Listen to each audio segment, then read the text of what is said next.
कवी समीर सामंत यांची हीच अमुची प्रार्थना कविता।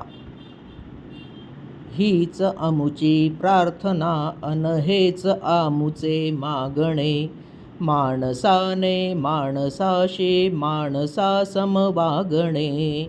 भोवताली दाटला अंधार दुःखाचा जरी, सूर्य सत्याचा उद्या उगवेल आहे खातरी।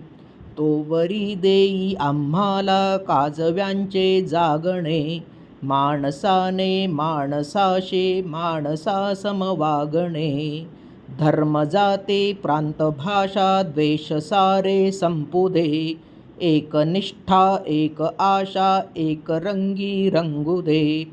अन पुन्हा पसरो मनावर शुद्धतेचे चांदणे, माणसाने माणसाशी माणसा समवागणे। लाभले आयुष्य जितके ते जगावे चांगले, पाऊले चालो पुढे जे थांबले ते संपले। घेतला जो श्वास आता तो पुन्हा न लाभणे, माणसाने माणसाशी माणसा समवागणे।